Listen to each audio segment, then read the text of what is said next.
El maniqueísmo. Estudio introductorio. Fernando Bermejo Rubio. Introducción.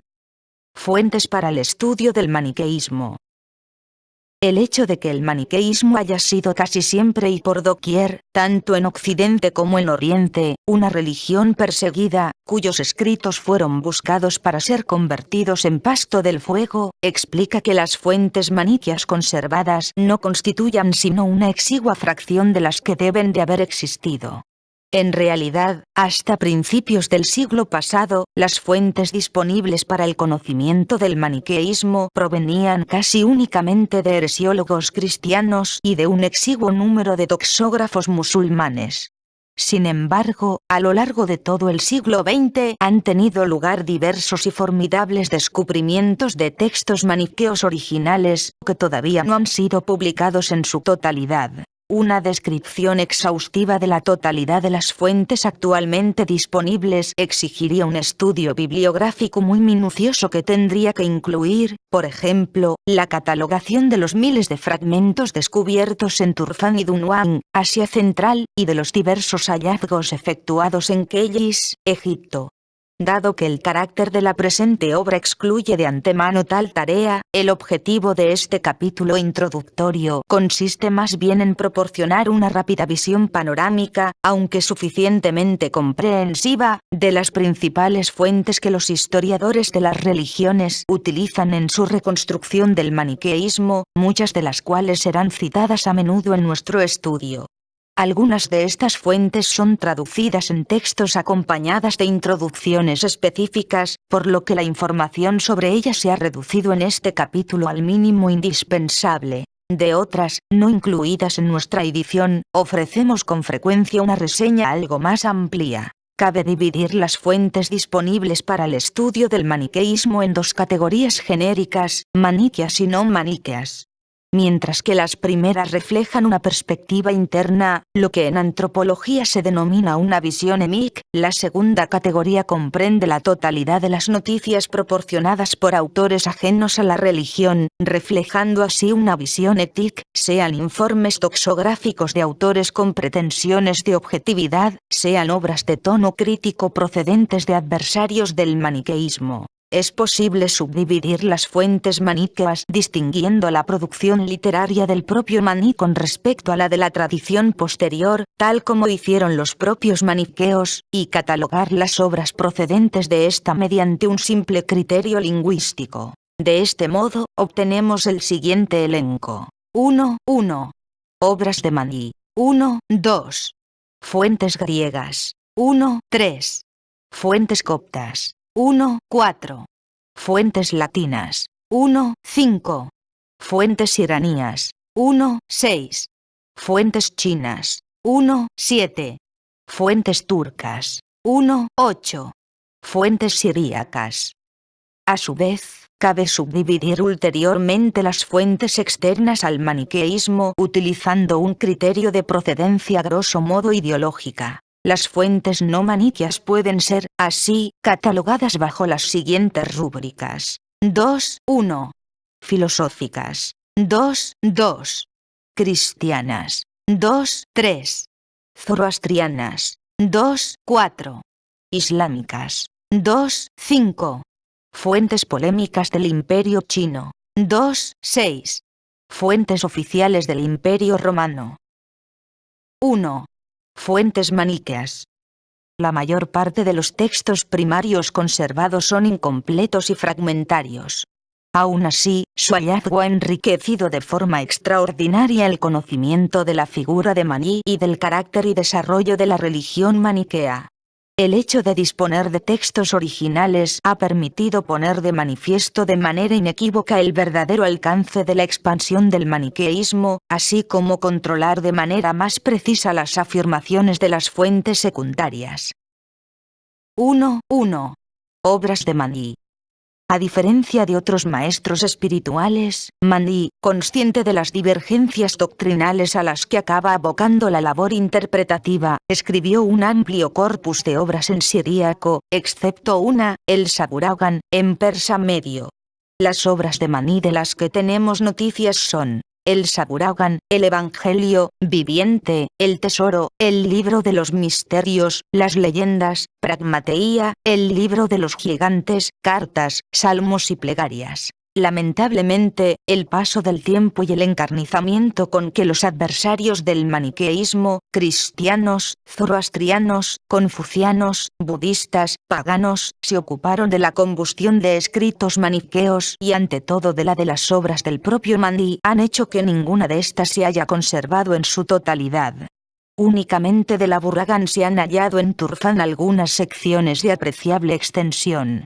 De otros escritos, Evangelio viviente, libro de los gigantes, tesoro, epístola del fundamento, se conservan solo algunos pasajes aislados, sea en fragmentos de Turfán, en citas de obras maniqueas o en referencias contenidas en obras heresiológicas. A pesar de su carácter en extremo fragmentario, resulta obvia la importancia de la ipsísima verba del profeta babilonio para el conocimiento del maniqueísmo, dado que los escritos fundacionales fueron concebidos como dato revelado y que la comunidad maniquea pretendió resistirse con todas sus fuerzas a la tergiversación del mensaje original de su maestro. 1. 2. Fuentes griegas. Dada la importancia del griego como lengua franca en la cuenca del Mediterráneo durante toda la época helenística, es de esperar que obras compuestas en griego o traducidas a esta lengua hayan conocido una amplia circulación entre los seguidores de Mani. Sin embargo, se nos han conservado muy pocas fuentes maniqueas griegas. Si se exceptúa el brevísimo epitafio de una maniquea llamada Basa, descubierto a principios del siglo XX en Dalmacia, esas escasas fuentes, todas ellas procedentes de Egipto, se han conocido solo en las últimas décadas. La más extensa e importante de estas fuentes griegas es, con mucho, el Codex Manichaicus Coloniensis, un códice de pergamino en miniatura procedente de Egipto adquirido en 1969 por la Universidad de Colonia. El texto, cuyo título real es Sobre el nacimiento de su cuerpo, contiene una geobiografía de Mani, que a pesar de sus elementos legendarios confirma algunos datos plausiblemente históricos contenidos en algunas fuentes árabes, según las cuales Mani habría transcurrido su juventud en el seno de una comunidad bautista judeocristiana. El hecho de que este códice contenga una narración parcial de la juventud de Mani, de sus experiencias religiosas y del inicio de su actividad misionera explica que, a pesar de su carácter fragmentario, su hallazgo haya supuesto una inflexión en el estudio de los orígenes del maniqueísmo. En las excavaciones de Kellis también se han encontrado varios textos griegos, en particular papiros con plegarias, como la denominada Plegaria de las Emanaciones, y fragmentos de un códice con himnos maniqueos y pasajes paralelos a los hechos apócrifos de Juan, Acta Joannis. No menos interesante es el hallazgo de alguna carta personal en griego, así como el hecho de que algunas cartas escritas en copto halladas en Kellis tengan asimismo su encabezamiento en griego, lo que permite deducir que los miembros de la comunidad maniquea, que vivió en esa localidad durante el siglo IV eran, al menos, bilingües. 1. 3. Fuentes coptas. La temprana expansión maniquea en Egipto supuso la casi inmediata traducción de textos a la lengua copta. 7 códices coptos, escritos en licopolitano o subacmímico, aparecieron en 1929 en el mercado anticuario de El Cairo, presumiblemente descubiertos en Medinet Madi, la Narmouti romana, en el oasis del Fayum. Criterios papirológicos y paleográficos permiten datar los códices entre los siglos IV y V, pero contienen textos que son traducciones de obras redactadas probablemente en siríaco, y que parecen haber sido compuestas en el siglo IV y quizás incluso en las últimas décadas del III.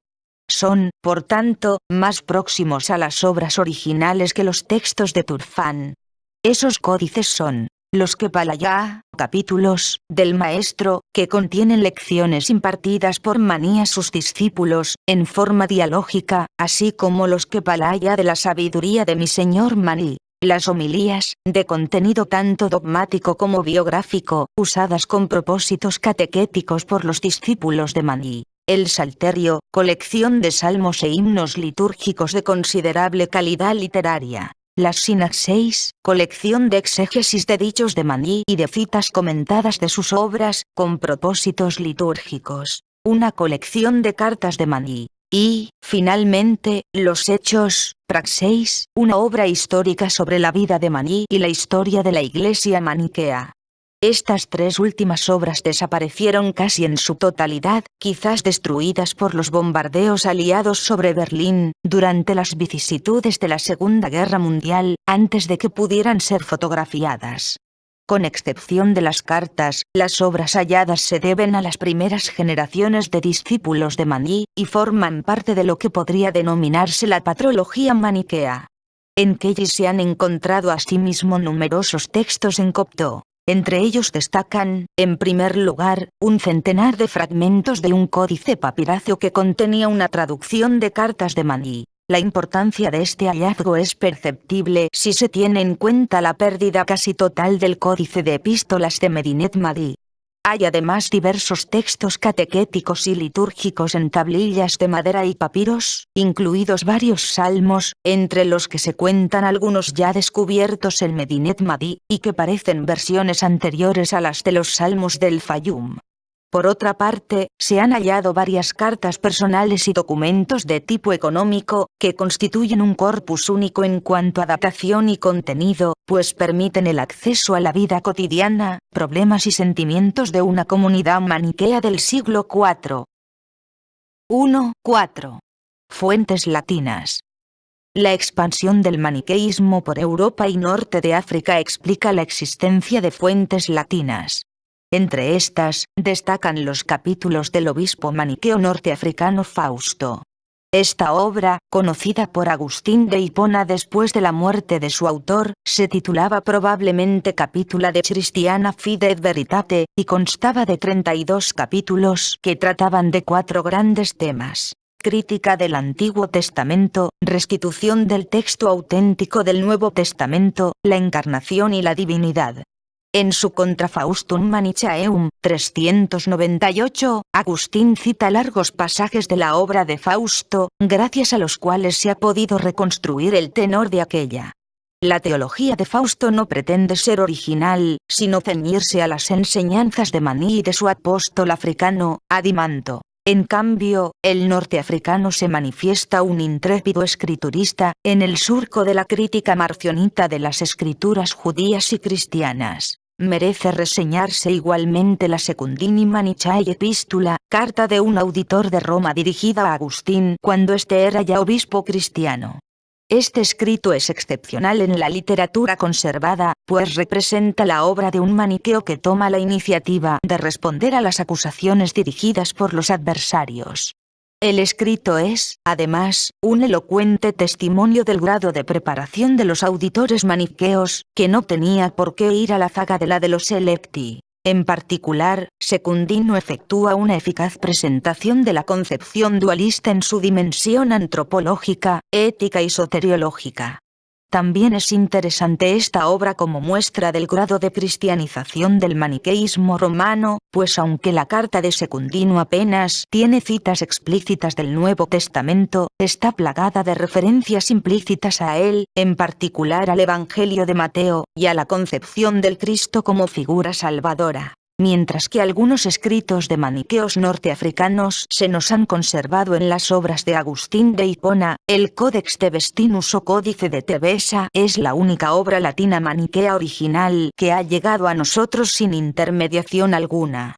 Hallada en el norte de África en 1918, sus contenidos son de tipo eclesiológico. A pesar de su lagunoso estado, el Códice de Tebesa presenta un gran interés como testimonio tanto del grado de cristianización del maniqueísmo, cuanto de las posibles tensiones que pudieron surgir entre las dos clases de miembros de la comunidad maniquea, auditores y electi. 1.5. Fuentes iranías. La persecución sufrida por los maniqueos en el imperio persa sasánida les llevó a refugiarse pronto en las regiones más tolerantes de Asia Central. Esto explica el hecho de que las fuentes iranías, a menudo muy fragmentarias, hayan sido encontradas en esa área, especialmente en Turfán. Las lenguas en que están escritas estas fuentes son principalmente el persa medio, parto y sogdiano, aunque hay unos pocos textos en bactrio y tocario.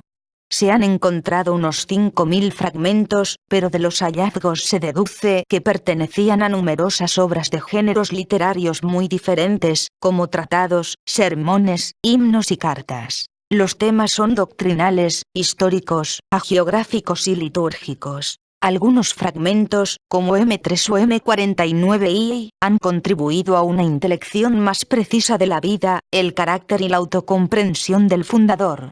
Mientras que un procedimiento favorito de los heresiólogos cristianos para neutralizar la peligrosidad de Maní como rival religioso había sido el de desacreditarle presentándole como un embaucador, algunos fragmentos iranios de contenido biográfico contienen una visión muy diferente, en la que Maní aparece como una personalidad profética y carismática, intensamente religiosa y dotada de un original genio espiritual. Entre las fuentes iraníes más extensas cabe destacar los ciclos hímnicos en Partu Yadakman y Angar Ronan, que constituyen ejemplos de literatura funeraria. El Manomed Ron Wifras o sermón sobre el intelecto luz en parto y en sogdiano, de contenido soteriológico, así como el Guian Wifras o sermón del alma. Muchos de estos textos iranios, por ejemplo, el Sermón del Alma, son significativos como testimonios del proceso de adaptación del maniqueísmo a modelos e ideas zoroastrianos y budistas, pero algunos evidencian también la importancia de los elementos cristianos en el maniqueísmo, como, por ejemplo, el himno de la crucifixión. El interés de otros fragmentos radica en que confirman, precisan o amplían las noticias anteriormente disponibles sobre la doctrina y la práctica maniqueas.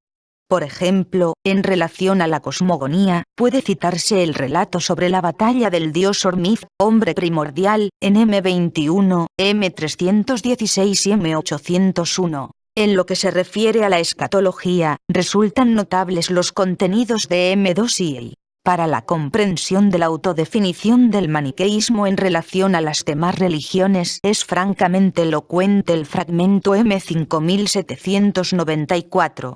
Algunas de estas fuentes, por ejemplo M2, son muy relevantes para comprender la historia y ciertas particularidades del maniqueísmo en Oriente, aunque al mismo tiempo revelan la considerable homogeneidad doctrinal del movimiento. 1.6. Fuentes chinas. Las principales fuentes chinas fueron descubiertas en las grutas de Dunhuang, en forma de extensos rollos. Una de ellas es el escrito, cuyo título no se ha conservado, conocido como Tratado Maniqueo Chino o Tratado Chaban Espelliot, por el nombre de los sinólogos franceses que lo editaron por primera vez. La importancia del texto radica en que es un tratado sistemático de soteriología maniquea, que comienza con una exposición en la que se presentan la cosmogonía y la antropogonía de la religión de la luz. La existencia de fragmentos de esta obra en paleoturco, sogdiano, parto y persa medio evidencia que el tratado es una traducción de un original iranio, efectuada entre los siglos IX y X. El Moni Jiao Xiabuzan, segunda parte de los himnos maniqueos, obra conocida habitualmente como himnario chino, mide unos 7,5 metros de longitud. Tiene dos partes. La primera está constituida por una serie de himnos más extensos, algunos dedicados a Jesús, y la segunda por composiciones hímnicas más breves. Concluye con un colofón firmado por el traductor, Dao Ming. La obra, en efecto, es una traducción efectuada a partir de lenguas iraníes, parto y persa medio, datable plausiblemente entre la segunda mitad del siglo VIII y la primera del X. El original de alguno de sus cantos se ha conservado en varios fragmentos iranios. El Moni Guan Fo Jiao Failue, compendio de la enseñanza de Maní, el Buda de luz, es un texto que contiene 6 capítulos intactos en el manuscrito conservado, y que sintetiza todo lo relativo a la figura de Maní y la doctrina, así como a la estructura y organización de la comunidad maniquea. La obra, quizás compuesta originalmente en chino, fue redactada por un obispo, Fu Duodan, maniqueo por encargo realizado en el 731 era común por la corte imperial. Este encargo respondió probablemente al objeto de recabar información antes de adoptar una decisión política respecto al maniqueísmo, que un año más tarde sería prohibido por el emperador Tang Xuanzong. Resulta significativo el hecho de que el texto incluya pasajes de sutras budistas y uno de una escritura taoísta, así como muchos elementos taoístas. Lao Tzu es considerado aquí otro enviado de la luz, junto a Mani y a Buda. Dado que el chino era una de las lenguas importantes en la ruta de la seda, entre los manuscritos de Turfan se han hallado también algunos fragmentos maniqueos de textos chinos, para los cuales hay algunos paralelos en parto. Estos textos, que contienen oraciones penitenciales dirigidas a Mani y versos de un himno, formaron parte de códices, a diferencia de los textos de Dunhuang, conservados en formato de rollo. Por último, merecen ser citadas también algunas breves inscripciones en chino de los siglos XIV y XV halladas en la provincia sudoriental de Fujian, Fujian, en el único templo maniqueo conservado intacto, que testimonian la pervivencia de la fe maniquea en China en fechas tardías. 1.7. Fuentes turcas. Un corpus considerable de fuentes en paleoturco forma parte de los hallazgos realizados en Turfan y Dunhuang. Son textos medievales, datables entre los siglos VIII y VI, cuyo interés es no solo doctrinal y litúrgico sino también histórico, pues muchos de ellos contienen datos valiosos y únicos sobre la historia y la cultura de los uigures, que adoptaron el maniqueísmo como religión en la época señalada, tras haberles sido predicado por misioneros sogdianos. Buena parte de esta literatura turca es producto, pues, de las traducciones efectuadas a partir de obras en lenguas iraníes, aunque también se han hallado algunas composiciones originales. En el ámbito de la literatura doctrinal, cabe señalar las traducciones turcas de varios sermones conocidos también en parto y chino.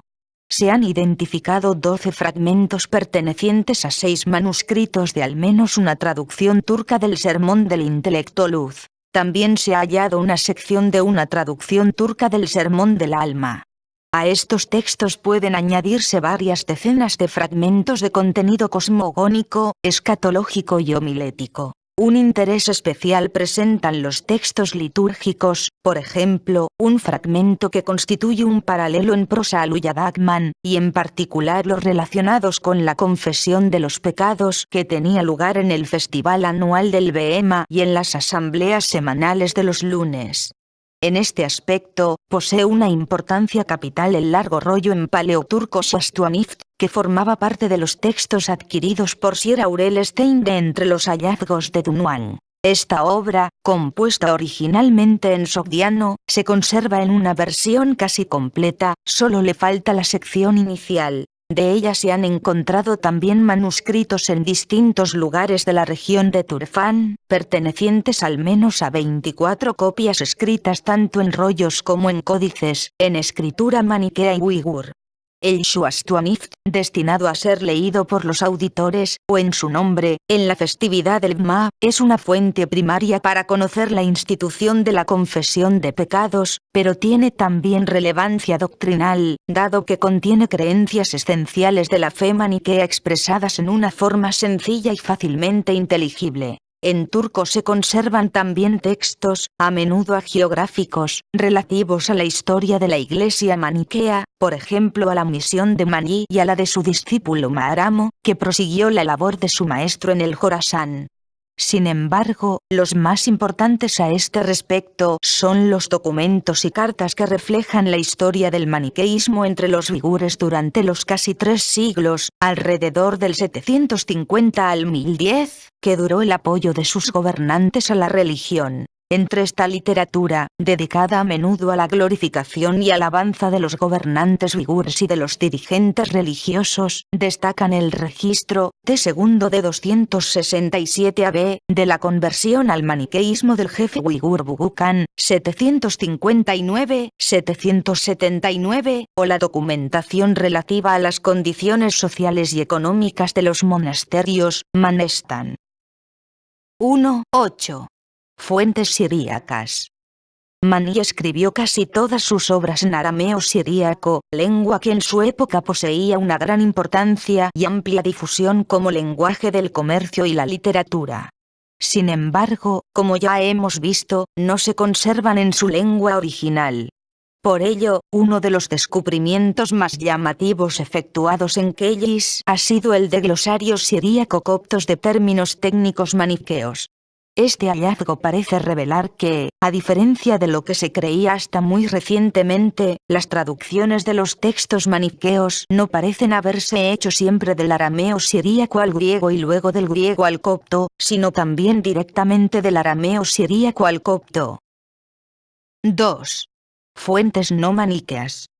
A pesar de la enorme importancia de las fuentes originales, sería un error concluir que éstas hacen superflua la literatura secundaria, en su mayor parte heresiológica, de la que hasta ahora se disponía. Además de obvias distorsiones, los doxógrafos y polemistas ofrecen información relevante, y en ocasiones acostumbraron a copiar o a extractar amplias secciones de las obras maniqueas criticadas por ellos. Algunas de estas fuentes son superiores a muchos de los textos recientemente hallados, a menudo muy fragmentarios, tanto en antigüedad como en lo relativo a extensión y alcance. Prescindir tout court de las fuentes no maniqueas significaría tirar al niño con el agua del baño.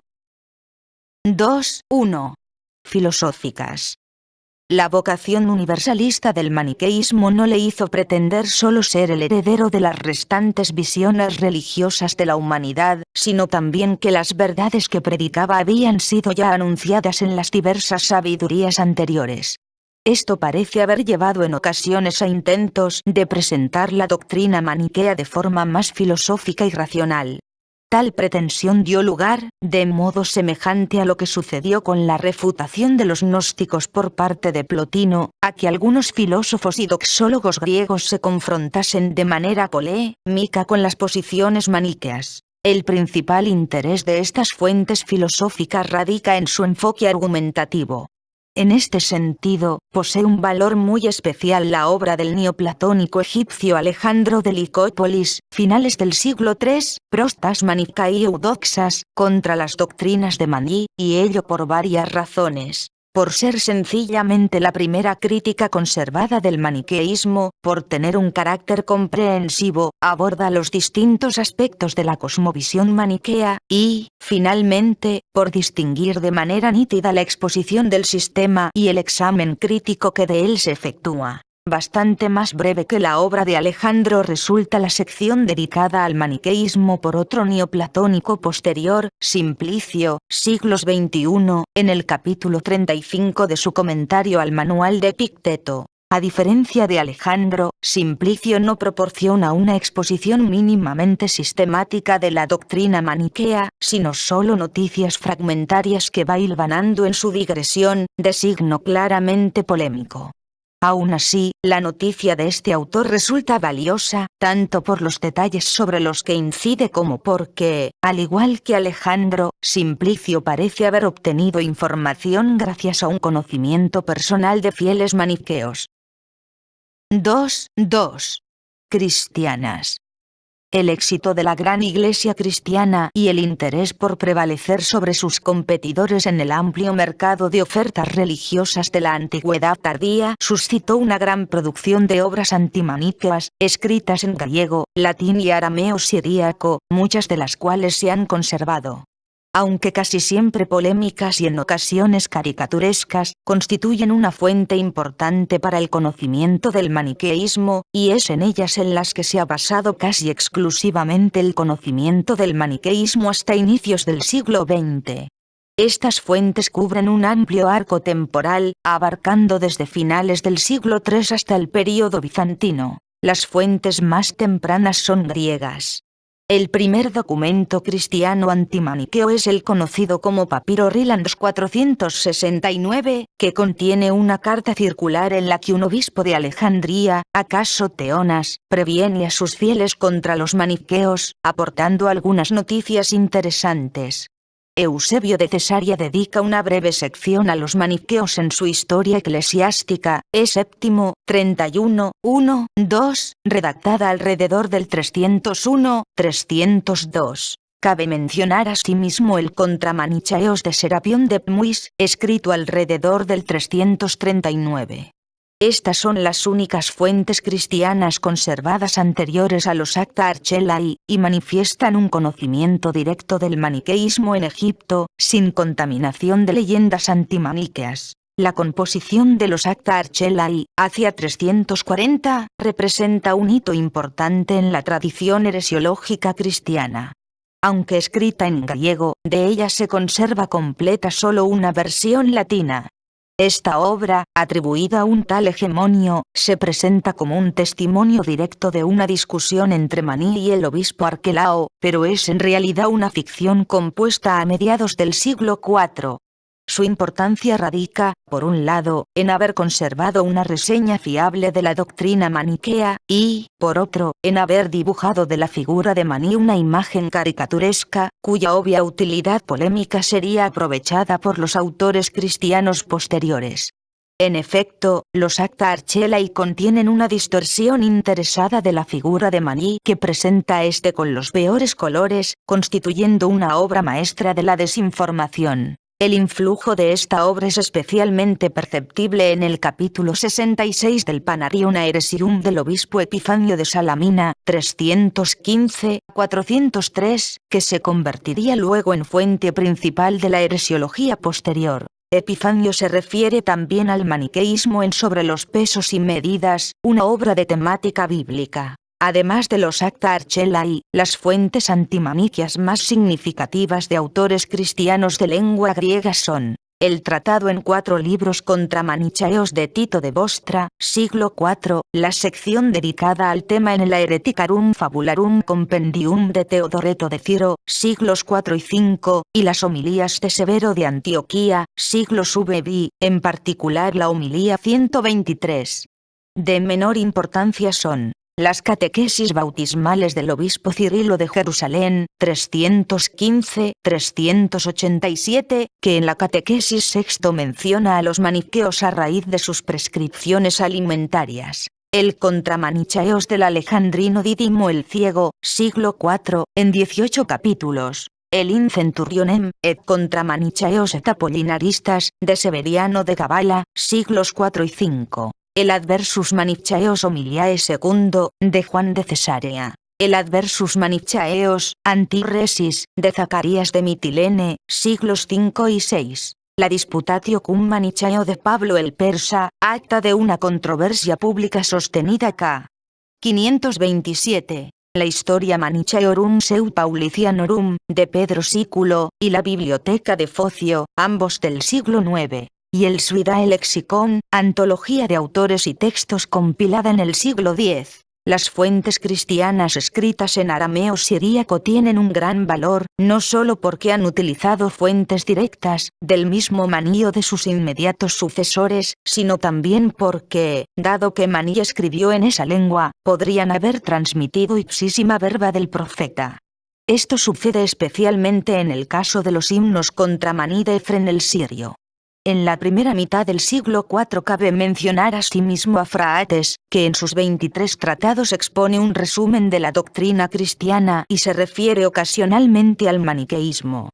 Posterior, pero importantísima por el carácter sistemático y fiable de su exposición, es la noticia sobre los maniqueos contenida en el libro noveno del Liber Scholiorum de Teodoro Barcooni, siglo VIII. Entre los heresiólogos latinos ocupa un lugar privilegiado Agustín de Hipona, 354-430, que fue maniqueo durante 9 años y que, tras dejar de serlo, escribió abundantemente para refutar la doctrina de Maní, tanto en tratados especiales como en el contexto de otras obras polémicas.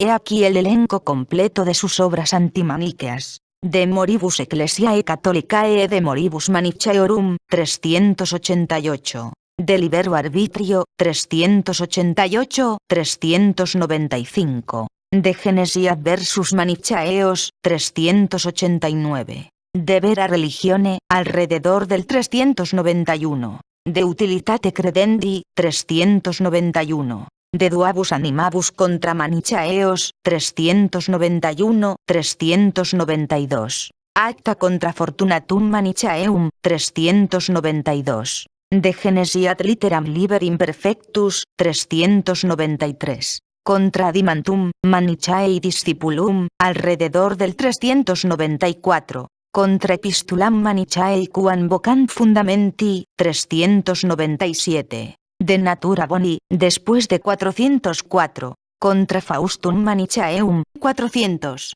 Confesiones, libros 3x, 400. De Actis cum Felice Manichaeo, 404. Contra Secundinum Manichaeum, entre 404 y 411. Contra Adversarium Legis et Propetarum, 420.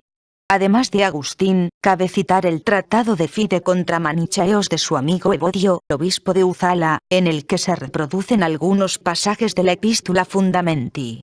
Más tardías son las obras antimaniquias del Papa León Magno, cuyos sermones y cartas constituyen una documentación importante para el conocimiento del maniqueísmo en Roma a mediados del siglo V. Las fórmulas de adjuración del período bizantino, aun representando la quinta esencia de la condenatoria aptitud heresiológica, constituyen fuentes interesantes en la medida en que conservan algunos datos plausiblemente fiables. Además de la fórmula latina atribuida a Agustín y la atribuida a Cesáreo de Arles, destacan dos fórmulas, la denominada fórmula griega breve siglo VI, y la fórmula griega larga siglo IX. El texto griego conocido por el título de Capita VII contra Manichaeos, atribuido a Zacarías de Mitilene, posee un valor muy especial, dado que parece constituir la fuente de estas fórmulas de adjuración. 2.3. Islámicas. La irrupción del Islam a partir del siglo VII en tierras en que pervivían comunidades maniqueas llevó necesariamente a la confrontación intelectual con estas. El maniqueísmo despertó amplio interés entre los autores islámicos, y a pesar de que muchas de las referencias en sus obras son breves y demasiado polémicas, existen algunas de indiscutible calidad e interés, tanto por la precisión de la información proporcionada como por la ausencia de acres controversias doctrinales. La fuente más antigua, hoy perdida, que parece haberse escrito en árabe sobre el maniqueísmo es la de Abu Isa al-Warraq, autor del siglo X, que escribió un libro sobre las ideas religiosas, Kitab al-Maqalat. La sospecha, posiblemente carente de fundamento, de que este autor habría simpatizado con el maniqueísmo contribuyó a que sus obras fueran destruidas, aunque se conservan citas de estas en autores posteriores, en los que influyó. Las obras más importantes por su amplitud y la riqueza de la información sobre Mani o su doctrina son, en orden grosso modo cronológico, el Kitab al-Fihristo, libro del índice de An-Nadim, alrededor del 935 al 990, el Kitab al-Mughni del teólogo Mutazilita Abd al-Ghabar, 932-1025, el Kitab al-Athar al-Bakilian al-Qurun al-Aliyya, o libro de los vestigios de las épocas pasadas del persa Abu el-Rain al-Biruni, 973-1048, uno de los grandes eruditos de la literatura islámica medieval, y el Kitab al-Milal al-Elenial, o libro de las religiones y de las creencias de As-Sarastani, circa 1086-1053. Estas obras, en particular las de An-Nadim y As-Sarastani, se caracterizan por la objetividad de sus noticias, lo que las hace especialmente útiles. Otras fuentes musulmanas dignas de mención son: Historia Universal, de Ibn Adi al-Jacubi, siglo IX. El Kitab al-Ayawan, o libro de los animales, de al-Barragais, siglo IX. Crónica, o Historia de los profetas y de los reyes, de al-Tabari, siglo X. Kitab al-Tanbih wa el-Irraf, el libro del consejo y de la revisión, y praderas de oro, de al-Masudi, siglo X. La mar plena, obra histórica, de Ibn al-Murtada, siglo XIV. 2.4. Zoroastrianas. Nacido en el ámbito de la Persia sasánida, en el que el zoroastrismo poseía una presencia determinante, el maniqueísmo no pudo sino verse confrontado con esa antigua religión. Y aunque ambas religiones son dualistas y las influencias zoroastrianas en el maniqueísmo son innegables, también lo son las diferencias doctrinales y el hecho de que el clero mazdeo contempló el movimiento de Maní como una suerte de herejía que, además, retaba su influencia tanto en el plano religioso como sociopolítico. Esto explica que la literatura zoroastriana conserve diversos pasajes polémicos dedicados a Maní y a su doctrina, aunque a menudo son demasiado breves o genéricos. Hay, sin embargo, dos excepciones relevantes, ambas redactadas en persa medio.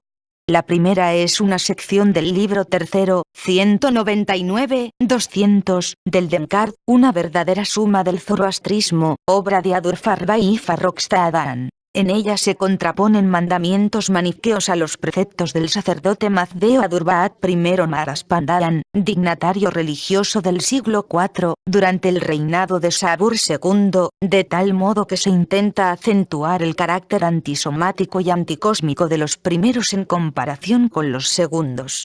Otra fuente zoroastriana significativa es la obra Skandhu Mani Wizar, Resolución Definitiva de las Dudas, un texto polémico compuesto por Mardan Farrokhz I Hormazd-Dadán en la segunda mitad del siglo IX era común. Esta obra, que intenta probar la racionalidad de los dogmas de la fe mazdea y el carácter insostenible de los de otras religiones, como el judaísmo, el cristianismo y el islam, dedica su capítulo 16 a la crítica de las posiciones maniqueas. Su autor muestra conocer particularmente bien la doctrina maniquea, hasta tal punto que algunos estudiosos consideran plausible la hipótesis de que en algún momento se hubiera sentido atraído por ella. 2.5.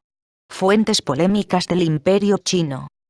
La expansión del maniqueísmo en China, donde pervivió durante casi un milenio, suscitó desde muy pronto duras reacciones por parte de los poderes religiosos ya constituidos, confucianos, taoístas y budistas, con frecuencia respaldados por el poder imperial. La consiguiente necesidad de los maniqueos de llevar una existencia oculta desencadenó, a su vez, las acusaciones de que el maniqueísmo constituía un culto subversivo y una sociedad secreta. Los escritos polémicos redactados por heresiólogos o por funcionarios imperiales en el cumplimiento de sus deberes administrativos no escasean, y representan una fuente relevante para el conocimiento de la historia del maniqueísmo. Un típico ejemplo de polémica confuciana es el memorial que el funcionario chino Lu Yu presentó ca. 1163-1166 ante la corte imperial Sung. Lu Yu, 1125-1210, informa de que el maniqueísmo, que recibe diversas denominaciones, como la de religión de la luz Mingjiao, se encuentra por doquier en el imperio, y entre otros datos enfatiza la importancia que los maniqueos conceden a sus escrituras y a su diseminación. El oficial sugiere que, en la medida en que los maniqueos no solo son numerosos, sino que también practican sus ritos de manera comunitaria y están muy unidos, constituyen un peligro potencial en caso de rebelión. La preocupación de Lu Yu, por tanto, parece ser de orden público. El historiador budista Chipan, 1220-1275, menciona a menudo críticamente el maniqueísmo en su monumental obra Fozutonji, Anales Generales de los Patriarcas del Budismo. En particular, cita un pasaje, no conservado, relativo al maniqueísmo, procedente de la obra Yijianzi, una miscelánea de historias, de Honmai, 1123-1202. Maní es nombrado en esta obra como Momón y transcripción de Mahar Maní o Señor Maní, y se menciona como su escrito principal el Sutra de los dos principios y los tres momentos. Por lo que se refiere a fuentes procedentes de autores taoístas, cabe citar un pasaje de la obra Aikion Bai Zenren Yulu, registro de los discursos del perfecto Bai de Aikion, que recoge textos atribuidos al maestro taoísta Bai Yuchan, el cual vivió en la región de Fujian, donde los maniqueos se establecieron desde el final del período de los Tang. Aunque los documentos reunidos en la obra pertenecen a épocas muy distintas, muchos de los discursos que se atribuyen a Bai Yuchan son plausiblemente datables en la primera mitad del siglo XIII. Uno de estos textos pone en boca de Bai Yuchan una versión caricaturesca de los orígenes del maniqueísmo, en la que Mani, tras haber en vano intentado alcanzar los objetivos religiosos marcados por el taoísmo y el budismo, habría recibido su doctrina de un hereje de la India occidental. La distorsión de la biografía de Mani contenida en este texto recuerda a la efectuada en los Acta Archelae. 2.6. Fuentes oficiales del Imperio Romano. El origen persa de Mani, así como otras razones relativas a la persona de Mani y a las creencias de la comunidad maniquea, desencadenaron desde fecha muy temprana la persecución de esta por parte del poder imperial de Roma. Más tarde, la colusión de los intereses del imperio con los de la gran iglesia cristiana no haría sino agravar la situación de la minoría religiosa, llevando a la promulgación de múltiples leyes antimaniqueas por parte de emperadores cristianos. Esto explica que los edictos y rescriptos antimaniqueos de las autoridades imperiales romanas, ya desde el de Diocleciano, alrededor del 297, puedan servir como fuente para obtener información, sea sobre los propios maniqueos, sea sobre las ideas, actitudes y prejuicios que en relación a ellos imperaban en Occidente. Las principales leyes antimaniqueas promulgadas por los emperadores están recogidas en el Codex Justinianus, Codex Theodosianus y Leges Novellae Valentiniani.